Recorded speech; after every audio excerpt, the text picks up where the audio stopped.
Hello, everyone. This is a Purpose Driven Wife podcast. I'm your host, Trista LeBorn. Now, this is part two to basically the sex talk that we were discussing with Meygan from 365.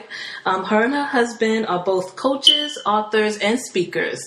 So, Meygan, okay, so we're going to continue the conversation that we were having. We were talking about sex. Now, I personally have a question now. I want to know just a little bit more about sex toys. Is it appropriate? What's not appropriate? What are your thoughts on that? Yeah, that's a great question. We get asked that a lot. I think within the church, it's a very taboo topic. Yes. People are very embarrassed to go ask the pastor's wife if she uses a vibrator. That's so good. Okay. So we kind of have, so let me say this. For the first 6 years of our marriage, I was that gal that thought sex toys were crazy.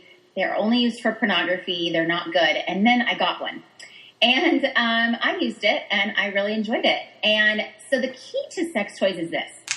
It is supposed to be as an enhancement for your marriage, not a replacement for your spouse. So if you're using it and masturbating when your spouse isn't there all the time, you've now replaced your husband. Okay, you don't need him, and that's not good. It's supposed to be an enhancement, meaning you use it if you're not feeling like you're in the mood. It's a great option. A personal vibrator is a fabulous start if you are interested in getting a sex toy. I'm emailing Trista today the link to a Christian-owned sex toy shop online. So you don't have to go into a store. She doesn't have pornography. It's really just sex toys, and she has a really good description of each one and what it does. But I think they're great. I think not everyone needs them. If your husband, if you can have an orgasm and you're sure you're having an orgasm, there's no doubt in your mind, with your husband only, then you do not need one. I would say there is no need to go buy a sex toy. But for me, after I had children, I had a very, very difficult time having an orgasm. And I don't know if it was something with that or it just was my hormonal changes, but sex toys have been an amazing experience in my own personal marriage. And my husband loves it. He doesn't think that he's replaced. We still have sex. It really is a form of foreplay. So I'm loving this. So this is really good because of the fact that, this is not talked about in the church. Where would you get just education on sex? How can I pleasure my husband? How can I effectively coach my husband to please me? Because it's not talked about. We, of course, are getting it from pornography and from media. Because where else are we, who are we going to talk to? Yeah, well, in our book, our first book we wrote is called Naked Dinners, and we have a whole section on that, of how the questions you need to ask your husband and the questions you need to ask your wife on, what turns you on, what turns you off, are there any parts of your body you don't like to be touched, how would you like the room set up, what are the best times of the day to have sex, all these are such great questions, so we have that, it's an ebook. The other thing that actually, Trista, I didn't even tell you, you inspired me. Last time we got together, you said, what's something you want to accomplish in 2016? And man, oh man, you got my brain thinking, and I was frustrated at myself because I didn't have an answer, but we actually started writing a book, our next book, which should be out in May, called Wreck the Bed. Nice. Wreck the Bed, and it's a married couple's guide to pleasurable foreplay and sex. So we will have in that book, nice. A ton of things like this to talk about with your spouse, because you're right. You don't go to Barnes & Noble and pick up a secular book. You're going to get, you're going to get bombarded with pornography images and inappropriate things that are not of God. And I would not recommend, hey, add another couple in there, right? Like we talked about, no third party. No. But I have found that Christian books, many of them tend to be very boring and not explicit enough to where you're like, wait, I know that you're saying to have foreplay, but what do you actually mean by foreplay? Can you get more specific here? How do you actually give, a blowjob? I mean, that's we're going to be talking about that in our book, because I think there's so many women. A really good website that I would highly recommend is called The Marriage Bed. I I don't know this couple. I've reached out to them a couple times, but I think that, I align with a lot of their belief systems on their site, but they talk about everything from hormone changes to erectile dysfunction to orgasming, what actually happens to your body when you orgasm. It's fascinating.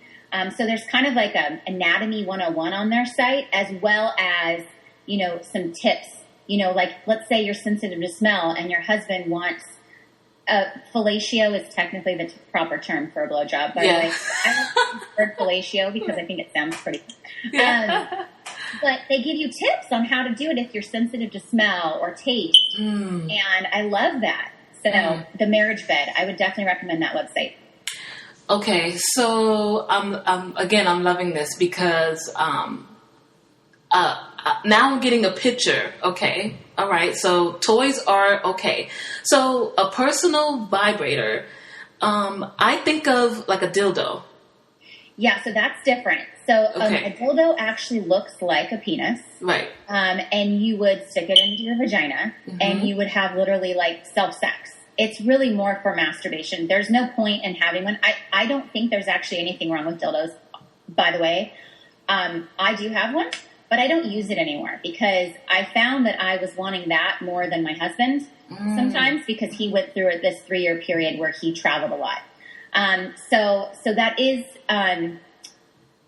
some people differ. Once again, it goes back to the enhancement. It's supposed to just enhance you. So if you have a dildo, basically a dildo and a personal vibrator, they vibrate. That's what they do. They vibrate. Some of them have circular motions, and it's supposed to stimulate you. It gets you in the mood. You rub it in the areas that you're turned on, and mostly for women, it's your clitoris. Now, this is essential to know that only 10% of women have an orgasm vaginally, meaning that when you're having sex, actual intercourse with your husband, only 10% of women in this world are having an orgasm that way, which means that we have to have foreplay.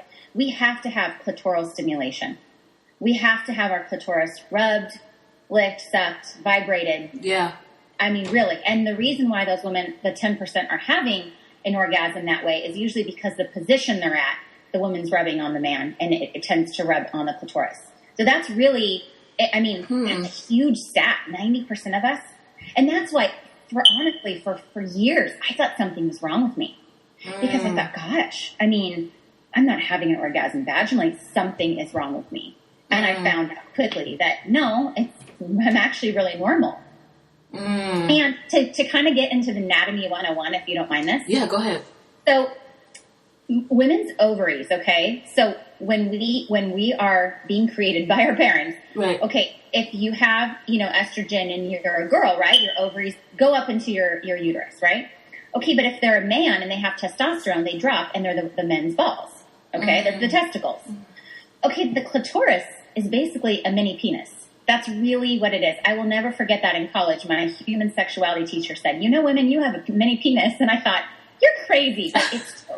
With testosterone, when men are developing it as a fetus, as a baby, that becomes a penis. But for a woman, it's a clitoris, and that's why when it's stimulated, that's why we orgasm. It is the same exact, it's kind of crazy, right? It's not the same body part, but in some senses it started out as the same. But it has the same function, not the same function, but it has the same pleasure spots. Right. So. Oh my goodness. So what other toys do you recommend? So, what about like I'm forgetting the name. I think blindfolds are great because oftentimes what happens is if you lose that sense of eyesight, you smell more or you taste more or you feel more. So a lot of women love blindfolds. They have really soft ones. You could just wear a blindfold like one you wear to bed. You don't have to get a kinky one or something like that. You can if you want to. But blindfolds, studies have shown that if you lose that sense of sight, your other senses overreact in a good way, especially during foreplay and sex. And so we've found a lot of success with blindfolds. So let me go back a little bit. So using like the dildo, you used it to get yourself I guess, motivated, and this is just to find like your pleasure spots. If you can just kind of talk about a little bit of your testimony leading up to you just trying to discover, yourself, basically. Yeah. Well, okay. So I was extremely in high school. I was extremely, I would just say lustful would probably be the best word. I mean, I wanted any man's attention. I was so excited to just get busy with guys. And I had a boyfriend in high school for a couple years, and he was about 3 years older than me, and we had sex. And I was raised in a Christian home, and I had some conviction there, but it felt good. And, I liked it. I felt loved by him, right? Mm-hmm. And then I went to this purity retreat at my church, my youth group, and I just knew that it was bad. We were only going to get further and further into this relationship, so I broke up with him. And then I had another boyfriend, and he was 7 years older than me, and I was 17, so that was not so good. But we were also sexually active, and I was not ready to have sex with him, but after about 3 weeks of dating, 3 weeks, we had sex, and I just felt so convicted, and I just started crying, and then he felt really bad. He was sorry. It wasn't anything like date rape. I mean, I wanted to do it, but I felt that conviction from the Holy Spirit, and not knowing what it was then. Looking back now, I know that's exactly what that was. And so we dated quite a bit. And then, I just said, you know what? I'm done with this. I'm getting emotionally connected to these men. And that's what God designed for marriage. Mm. And that's why I'm such an advocate for, abstinence. I mean, I really am. And I'm because God knew what he was doing when he said, wait till marriage, right? Yes. Like he knows he's saving us. I mean, everything he says in his word is saving us from pain. Yes. It's helping really, us. Right? Yeah. Yep. And so he doesn't want us to hurt. He doesn't want us to suffer. He doesn't want unwanted pregnancies. He doesn't want us to get STDs. He doesn't want us to get used and abused by men. Yes. Okay. So, I go to a Christian college, and the first day I met my husband, and he was a virgin. And I just felt so ashamed. And we started dating, and I had to tell him, hey, like, I know this is really important to you, and you're 24, and you waited this long. I'm not a virgin. And that was really hard for him at first. But he loved me, and we got married anyways. Now, we waited. We only kissed when we were dating. And it was really, really hard. Yeah. Because we were so attracted to each other, right? It's so hard to wait. But we did. And our sex was awful for the first 5-6 years. I mean, every once in a while it was okay. And I didn't orgasm for like 4 years. Yeah. It was awful. Yeah. Felt like my husband had needs and I was just meeting his needs. He never came to me saying, hey baby, like, how can I please you? Yeah. And it was really, really sad. And I believe that's why our marriage wasn't at a great place then. Because not only were we not meeting each other emotionally, but then on top of it, sexually.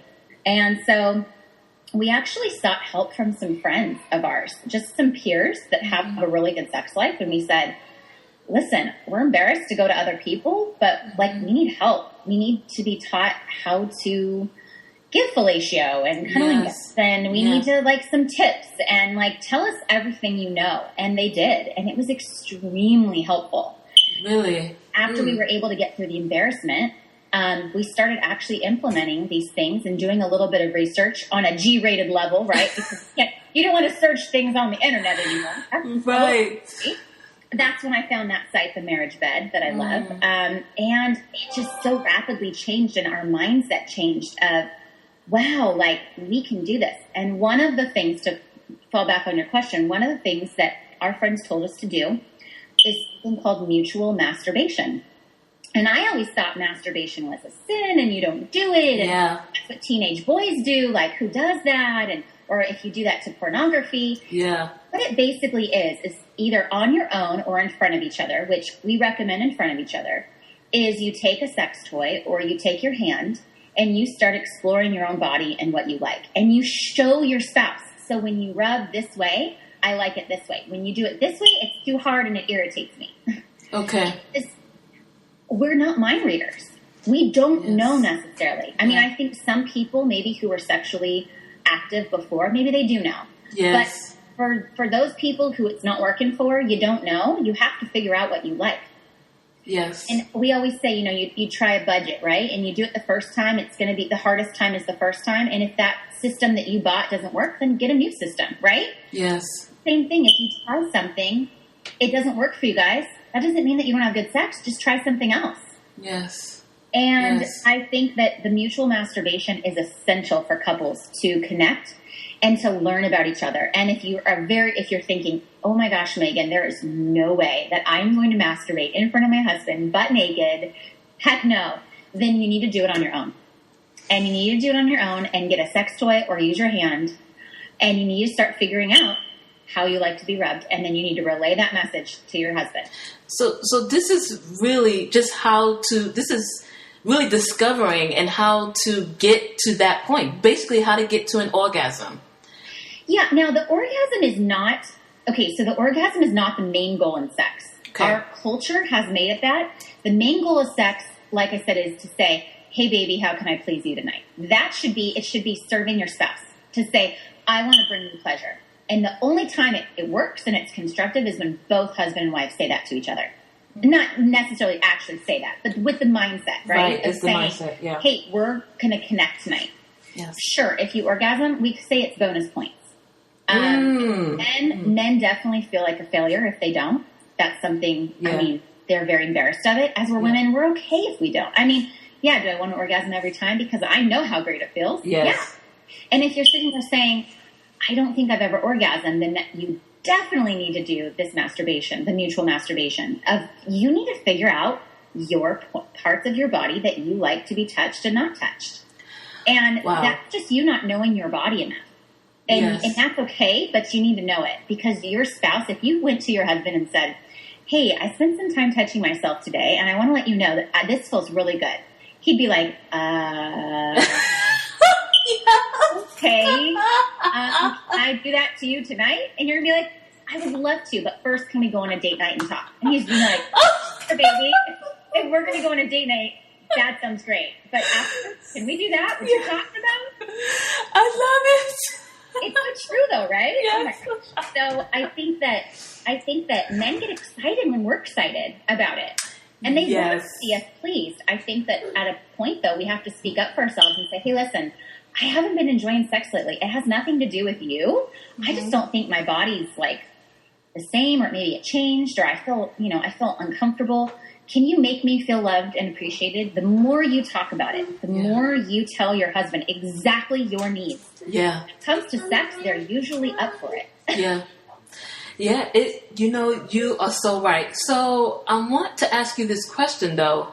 So I have a lot of questions about orgasm. So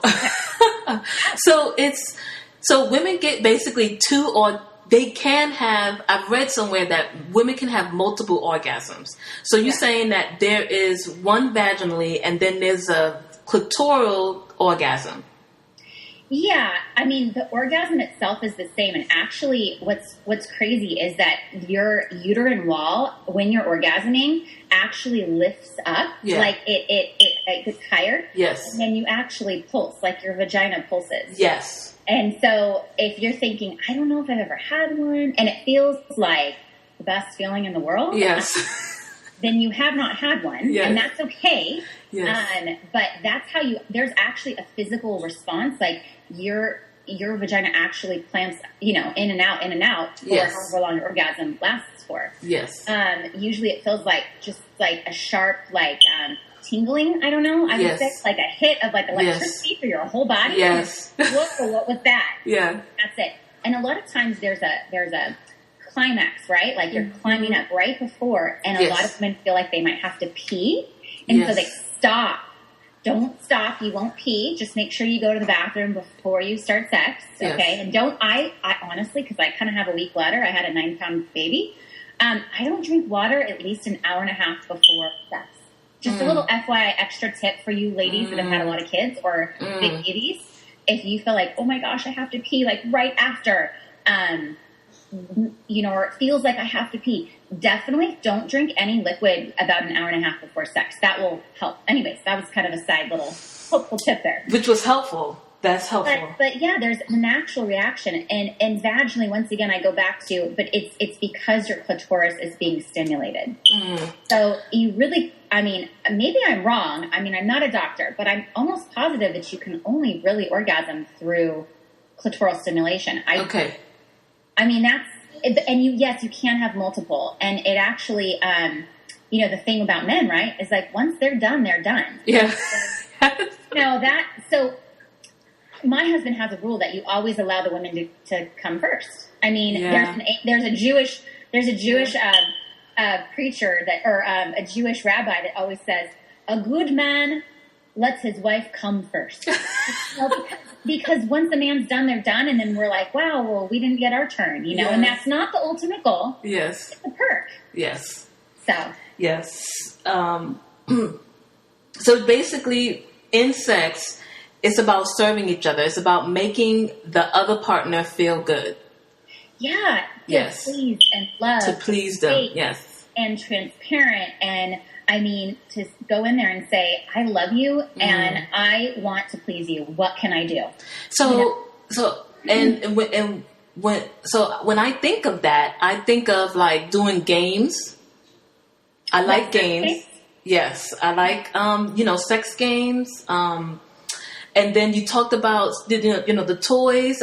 What about like KY and things like that?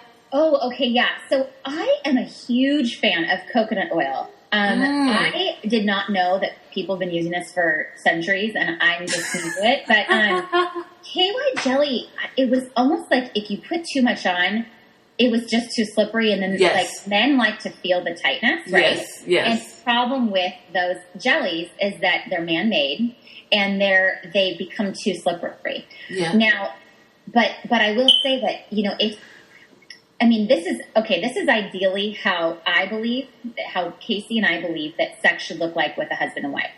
There's foreplay throughout the day, meaning you're texting each other. I love you. I can't wait to be with you tonight, right?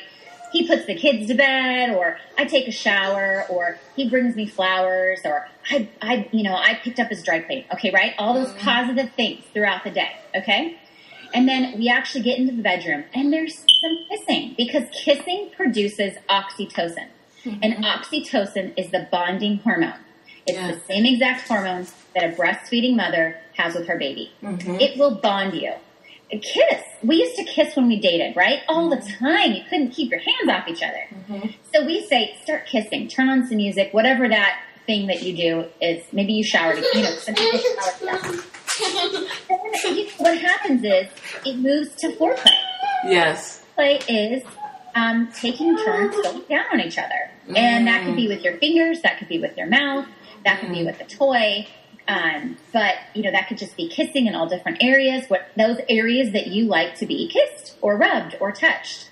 And that's really, and then it goes into the intercourse, which is really the ending and the finale, because once intercourse happens and a man has his orgasm, there's nothing that he can do more. And obviously it's extremely sensitive for him for several minutes. It's true, yes. So that's kind of the pattern that I believe, and the foreplay, which is the kissing and the cuddling and the back massage and the digital stimulation and the oral sex, all of these things are part of it, right? You're just in it. And for women, we are ovens. Men are microwaves. It takes us a little bit longer, and that's okay. And I think if it takes you 20, 30 minutes, then it takes you 20, 30 minutes. No time limit. Yes. And I like that because then there's no pressure to get there, to get in the mood. It's like it'll naturally happen, and then you'll definitely hit the finale. And I want to say it like that. I guess hit the bonus. It's a bonus. It's a huge bonus. If it doesn't happen, that doesn't mean you're a failure. That doesn't mean that he did something wrong or that you did something wrong. I mean, there's been times when my husband has spent so much time on me, and I'm like, I'm so sorry, babe. For some reason, I'm just not there. Yeah. Usually, the first thing I would say to that, if women are there and they're like, man, my husband will spend 20, 30 minutes down there, and I get nothing, you're usually too tired. It's usually related to tired, or if you're on prescriptions, like if you've been sick and you're on antibiotics. You're right. Or even birth control. I mean, birth control pills really knock your libido down significantly, and you have to be aware of that. Wow. And that's actually really good too. Just actually being aware again of your body.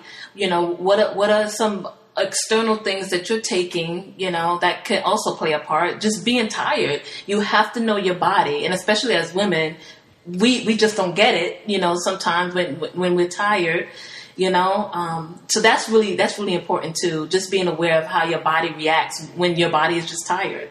Yeah. And if you're having a difficult time figuring like something's wrong with me, I mean, my first thing is go to your OBGYN, go to your gyno. That's so right. Go to them and say, hey, listen, something's not right. Can you just check me, my hormone levels, my blood sugar levels, anything that you can you just check down there, make sure everything's working down there. That's true. I would hate for you to try all these things and then it would have been a hormone problem, right? Like your levels were crazy or something else was going on, right? And then you're like, well, that was silly. I tried all these things. They didn't work. I felt like a failure. So we always tell couples it's really good to go and get those annual checks anyways, just to be on the safe side that nothing's going on wrong. And then, clear of mind, peace of mind, like, okay, well, now it's just me and I need to mentally and emotionally prepare myself. This is good. Okay, everyone, we are going to stop here. I pray that you guys really enjoyed this conversation. Like I said, this is very explicit. This is very detailed, but I love, just how Meygan shares, really and truly the heart behind God's design for sex and marriage. Okay. Really, he wants us to really enjoy, our spouses. And so again, I pray that this is a blessing to you guys. This is part 2. Next Monday will be part 3 and our final series on God's design for sex and marriage. So guys, tune in every Monday, and really, guys, definitely go to my website, A Purpose Driven Wife, at adrianwife.com for more information, and definitely check out Meygan's website at marriage365.org. She has a ton. Her and her husband have so much information that you guys will be blessed. Her Naked Conversations, their ebooks. They have a book coming out that she talked about. Guys, you definitely do not want to miss out, okay? And again, guys, I say this at the end of every episode. Definitely, if you have a comment, definitely check me out on my website, A Purpose Driven Wife, or, comment, rate, and subscribe on iTunes and on Stitcher Radio. All you have to do is just plug in A Purpose Driven Wife, and then that is where you will find me. Okay, so guys, definitely thank you so much for tuning in, and I pray that this was a blessing for you guys. You guys have a blessed day and have a blessed week. Bye.